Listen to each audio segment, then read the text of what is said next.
प्रेमाची गोष्ट या मालिकेच्या आजच्या भागामध्ये आपण पाहणार आहोत. इंद्रा माधवीला विनंती करत असते की पार्टीमध्ये जे काही सुरू आहे ते तसंच सुरू राहू दे, तू मध्ये काही बोलू नको. परंतु या गोष्टीमुळे माधवी अजून चिडते. ती इंद्राला विचारते की नक्की काय सुरू आहे तिथे. त्यावर इंद्रा म्हणते की तुझी पोरगी ही गोष्ट करायला स्वतःहून तयार झाली आहे, कारण तिलासुद्धा कळालं आहे की चूक तिची होती. आणि ते ऐकून माधवी अजून चिडते. ती म्हणते की तुमच्या मुलामुळे आम्हाला जेलमध्ये जावं लागलं, माझ्या मुलीचा साखरपुडा मोडला आणि तरीही तुम्ही म्हणताय का की चूक माझ्या मुलीची होती. त्यावर इंद्रा म्हणते, पण माझ्या सागरने परत सगळं काही जुळून आणलं होतं ना, पण तुझ्याच मुलीने पुन्हा साखरपुडा मोडला, मला सगळं काही माहीत आहे. आणि या गोष्टीवरून त्या दोघीजणी पुन्हा वाद घालायला सुरुवात करतात. माधवी रागातच पार्टीच्या ठिकाणी जाण्यासाठी निघते, मात्र इंद्रा तिच्यासमोर हात जोडत म्हणते की मी तुला विनंती करते, तू प्लीज तिथं जाऊ नको.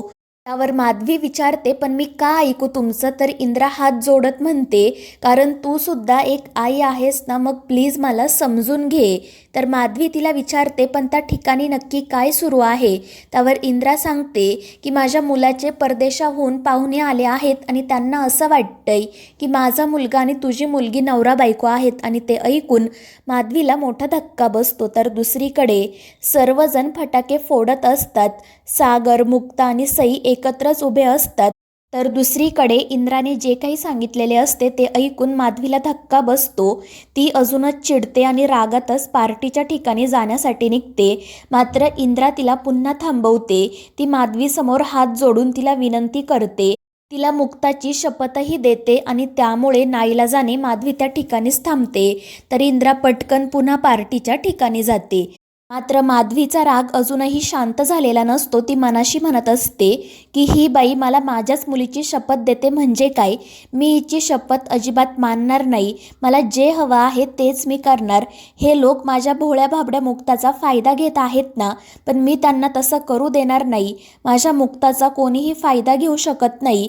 आणि त्यानंतर ती रागातच पार्टीच्या ठिकाणी जाण्यासाठी निघते. तर दुसरीकडे स्वाती इंद्राला विचारत असते की आई काय झालं, त्या बाईने ऐकलं का. त्यावर इंद्रा सांगते, हो मी तिला चांगलंच ठणकावून सांगितलं की गप्प बसायचं, काही बोलायचं नाही. आणि त्यामुळे ती गप्प बसली. आणि ते ऐकून स्वाती खूपच खुश होते. तर दुसरीकडे सागर, मुक्ता आणि सई एकत्रच फटाके फोडत असतात. तर पुरू आणि बापू प्रेमाने त्या तिघांकडे बघत असतात. पुरू म्हणत असतो की कधी कधी देव आपल्याला अशा गोष्टी दाखवतो की त्या बघून वाटतं की जर हे खरंच खरं असतं तर किती बरं झालं असतं ना. मात्र त्यावर पुरू काहीच बोलत नाही. तर दुसरीकडे सई मुक्ता आणि सागरसोबत फटाके फोडत असते आणि तिला इतकं खुश बघून इंद्रासुद्धा खूप खुश होते. आणि त्याचवेळी लकी कोमलला फुलभाज्या आणायला सांगतो, मात्र फुलभाज्या संपलेला असतो. त्यामुळे इंद्रा घरी जाण्यासाठी निघते. तर स्वाती तिला सांगते की फुलभाज्या मी सोसायटीच्या स्टोरूममध्ये ठेवला आहे, त्यामुळे इंद्रा त्या ठिकाणी जाते. तर दुसरीकडे मिहिका सगळ्यांना रव्याचे लाडू वाटत असते. त्याचवेळी लकीसुद्धा तिथे येतो. मिहिका त्यालाही लाडू देते. तर लकी विचारतो, फक्त माझ्यासाठी का. त्यावर मिहिका सांगते, नाही, मावशीने सगळ्यांसाठीच बनवले आहेत. तर लकी म्हणतो, ते राहू दे बाजूला, आता आपण दोघेजण छान डान्स करू. आणि मग तो मिहिकाचा हात पकडूनच तिला सगळ्यांमध्ये घेऊन जातो. आणि मग सर्वजण डान्स करायला सुरुवात करतात. मात्र त्या दोघांना एकत्र बघून मिहिरला खूप वाईट वाटत असते आणि त्यानंतर तो तेथून निघून जातो. त्यानंतर थोड्या वेळाने रोहित आणि रेवती मुक्ता आणि सागरसोबत बोलण्यासाठी येतात.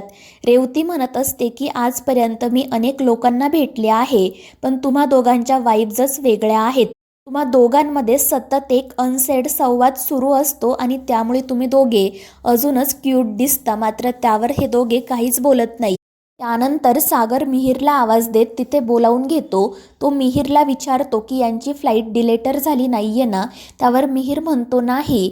तर सागर रोहितला सांगतो, मग आता तुम्हाला निघायला हवं, नाहीतर उगाच उशीर व्हायचा. मात्र मिहिर म्हणतो, पण यांच्या फ्लाईटला तर अजून खूप वेळ आहे. मात्र ते ऐकून सागर रागातच त्याच्याकडे बघतो. त्यामुळे मिहिर पटकन रोहित आणि रेवतीला सांगतो की आज दिवाळी आहे, त्यामुळे एअरपोर्टवर जाणाऱ्या रस्त्यावर ट्रॅफिक असणार, तुम्ही लवकरच निघायला हवं आणि त्यावर ते दोघेही हो म्हणतात आणि तेथून जाण्यासाठी निघतात. मात्र त्याच वेळी बापू तिथे येतात. ते रोहित रेवतीला विचारतात की लगेच निघालात का तुम्ही? त्यावर रोहित म्हणतो हो, कारण आमची सुद्धा फ्लाईट आहे. त्यावर बापू म्हणतात ठीक आहे, पण जाण्याआधी सगळ्यांना भेटून जा. आणि त्याचसोबत ते मिहिरला रोहित आणि रेवतीसाठी फराळ देखील आणायला सांगतात. त्यामुळे मिहिर पटकन फराळ आणण्यासाठी जातो. तर इकडे बापू त्या दोघांना सगळ्यांना भेटण्याचा आग्रह करत असतात. मात्र सागर म्हणतो की त्यांना आधीच खूप उशीर झाला आहे आणि मग त्यानंतर ते तेथून जाण्यासाठी निघतात. तर दुसरीकडे इंद्रा फटाके शोधण्यासाठी स्टोर रूममध्ये जाते. मात्र तिथे अंधार असल्याने तिला पटकन फटाके सापडत नाही आणि त्याच वेळी माधवीसुद्धा त्या ठिकाणी येते. ती आतमध्ये डोकावून बघते आणि जेव्हा तिला तिथे इंद्रा दिसते तेव्हा तिच्या डोक्यात एक कल्पना येते आणि मग ती काही आवाज न करता दरवाजाला बाहेरून कडी लावते आणि गुपचूपपणे तेथून जाण्यासाठी निघते. मात्र त्याच वेळी मिहिर तिथे येतो. माधवी इथे काय करत आहे असा त्याला प्रश्न पडतो. मात्र तो जास्त विचार न करता तेथून निघून जातो. तर दुसरीकडे इंद्राला फटाके सापडतात आणि ती बाहेर जाण्यासाठी निघते. परंतु जेव्हा ती दरवाजा उघडण्याचा प्रयत्न करते तेव्हा तिच्या लक्षात येतं की बाहेरून कोणीतरी कडी लावली आहे. त्यामुळे ती खूप घाबरते आणि मोठमोठ्याने बाहेर आवाज द्यायला सुरुवात करते, परंतु त्या ठिकाणी कोणीही नसते. तर दुसरीकडे माधवी रागातच सागरकडे जाण्यासाठी निघते. मात्र मंजिरी तिला थांबवते. ती माधवीला समजवण्याचा प्रयत्न करत असते, मात्र माधवी काही ऐकत नाही. ती म्हणते की या लोकांना मदतीची गरज आहे, मात्र तरीही हे आपल्यावरच अरेरावी करणार. त्यामुळे आता मी गप्प बसणार नाही. माझ्या मुक्ताच्या भोळेपणाचा फायदा मी कोणालाही घेऊ देणार नाही. आणि त्यानंतर ती रागातच पुढे जाण्यासाठी निघते. तर मंजिरी काळजीत पडते. काय करावं ते तिला सुचत नाही. ती पटकन पुरूकडे जाते, त्याला घडलेला प्रकार सांगते आणि मग ते दोघेजण माधवीच्या पाठोपाठ जातात. तर दुसरीकडे सागर आणि मुक्ता रोहित आणि रेवतीला निरोप देतात आणि जेव्हा ते दोघेजण तेथून निघतात तेव्हा या दोघांच्याही जीवात जीव येतो. तर दुसरीकडे पुरू माधवीला थांबवण्याचा प्रयत्न करत असतो, मात्र माधवी काही ऐकत नाही. ती पुरूला म्हणते की आता मी अजून सहन करणार नाही, आता मला या गोष्टीला विरोध करायलाच हवा. आणि त्यानंतर ती रागातच सागरकडे जाण्यासाठी निघते. तर दुसरीकडे इंद्राला श्वास घ्यायला त्रास होत असतो. तिची तब्येत खूपच बिघडते. ती बाहेर आवाज देत असते, मात्र कोणालाही तिचा आवाज ऐकू येत नाही. तर रोहित आणि रेवती गेल्यानंतर सागर मुक्ताचे आभार मानतो. तर मुक्ता म्हणते मी तुम्हाला आधीसुद्धा सांगितलं आहे की मी हे सगळं तुमच्यासाठी नाही तर सईसाठी केलं आहे. आणि त्यामुळे सागर खाली मान घालतो. तर मुक्ता त्याला सांगते आता मला जावं लागेल, कारण सईला तिच्या आईकडे सोडायचं आहे. आणि त्यानंतर ती तेथून जाण्यासाठी निघणार. इतक्यात माधवी तिथे येते आणि ती सगळ्यांसमोर सागरची कॉलर पकडते. त्यामुळे सगळ्यांच्याच पायाखालची जमीन सरकते. मुक्ताला तर मोठा धक्का बसलेला असतो. तर माधवी रडत ओरडतच सागरला विचारत असते की असं वागताना तुला लाज वाटली नाही का रे? ज्या मुलीवर तू किडनॅपिंगची केस केली, जिचा साखरपुडा मोडला, त्याच मुलीला आज तू सगळ्यांसमोर बायको म्हणून मिरवत होता का? आणि माधवीचं ते बोलणं ऐकून सगळ्यांनाच धक्का बसतो. मुक्ता माधवीला थांबवण्याचा प्रयत्न करत असते, मात्र माधवी कोणाचंही काही ऐकत नाही. ती सागरला म्हणते की आजपर्यंत तुझ्यामुळे आम्हाला किती त्रास झाला आहे तुला माहिती आहे का? अरे ज्या मुलीचा तू तिच्याच घरासमोर अपमान केला, आज तिचीच मदत घ्यायला तुला थोडीही लाज वाटली नाही का?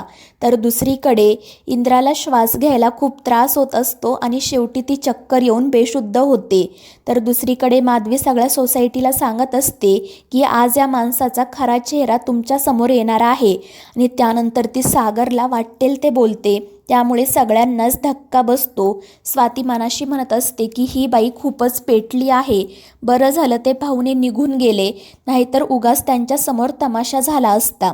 तर मित्रांनो, या मालिकेच्या पुढील भागांमध्ये आपण पाहणार आहोत इंद्राबद्दल सगळ्यांना समजतं आणि त्याचसोबत दाराला कडी माधवीने लावली होती हे सुद्धा सागरला समजतं आणि त्यामुळे तो माधवीवर चिडतो.